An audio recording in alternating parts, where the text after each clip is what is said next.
You know that feeling by 4 p.m. where your ankles look like they've literally swallowed a golf ball? Or maybe your legs just feel incredibly heavy, achy, and completely drained of energy. Kind of like you're dragging around lead weights. And then you take your shoes and socks off at night and those deep sock indentations just sit there, pressed into your skin for hours. If any of this sounds familiar, I just want to take a second and validate exactly what you're feeling.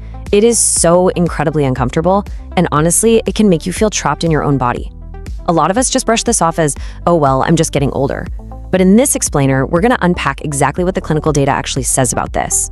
We're going to explore 5 natural, completely science-backed ways to improve your leg circulation, reduce that really frustrating swelling, and protect your vascular health. So why do your legs actually feel this way? Let's dive right into it. That uncomfortable swelling you're seeing, medically we call that edema, is essentially your body's check engine light flashing. The reality is, pumping blood down to your legs, super easy. Gravity does literally all the work. But pumping that blood back up to your heart, now that is a massive uphill battle against gravity for your vascular system. And when your system gets a bit sluggish, all that fluid just pools in your lower extremities, and your legs suffer for it. But here's the good news. You really don't have to just live with it. As we age, our blood vessels naturally lose some of their elasticity. Plus, the tiny little valves inside our veins that stop blood from flowing backward, well, they can get a little lazy over time. According to vascular health guidelines, this condition, which is often called chronic venous insufficiency, means the venous return to your heart is impaired. Because the blood just isn't moving upwards as efficiently as it used to, all this pressure builds up down in the lower legs. And that pressure literally forces fluid out of your blood vessels and into the surrounding tissues. That right there is what causes the visible swelling and that heavy aching feeling you get at the end of the day. Okay, before we get into our natural treatments for everyday swelling, we absolutely must rule out serious medical conditions that require immediate emergency care. Notice the really clear distinction here between 2 very different but both very serious vascular issues. Peripheral artery disease, or PAD, involves narrowed arteries that restrict blood from getting down to the legs. Symptoms here include cramping and aching during exercise that actually gets better when you rest, and the limb itself often feels cold because of that lack of blood flow. Now, on the flip side, deep vein thrombosis, or DVT, is a blood clot forming within a deep vein. This causes constant pain even when you're just resting, and the leg will often feel warm, swollen, and look red. So if your leg swelling is sudden, or it's only in one leg, or it's accompanied by warmth or constant pain, you need to seek emergency medical care right away. When we look at the risk amplifiers for PAD and vascular issues in general, pay really close attention to these guidelines straight from the American Heart Association and the American College of Cardiology. Older age, diabetes, ongoing smoking, and chronic kidney disease are massive amplifiers. In fact, chronic kidney disease is a major driver of edema because your kidneys are struggling to filter out excess water and waste, which completely disrupts your body's fluid balance. Diabetes is another huge, well-established risk factor that can severely impact the vascular system. Understanding these amplifiers is just absolutely crucial because they dictate exactly how aggressive we need to be with our daily vascular care. Did you know you actually have a second heart? It's not in your chest, it's actually right down in your calves. I'm literally pointing to my own calf right now because when you walk, these thick muscles contract and squeeze the deep veins in your legs. That squeezing action physically pumps the blood upward. But if you sit a lot, your second heart is basically asleep on the job. So if you're sitting at a desk or relaxing in a chair right now, let's wake it up together. Do these ankle pumps with me. Just keep your legs straight, point your toes way up toward the ceiling, and then flex them hard down toward the floor. Up and down. You want to do this 20 times every hour. You can literally feel the muscles in your calves engaging, physically manually pushing that fluid right out of your lower legs. Remember, motion is lotion and movement is circulation. Our second strategy is what I call the gravity assist. If your second heart is tired, we need to call in gravity to do the heavy lifting. But here is a really crucial point. Most people elevate their legs completely wrong. Think of your blood vessels exactly like a garden hose.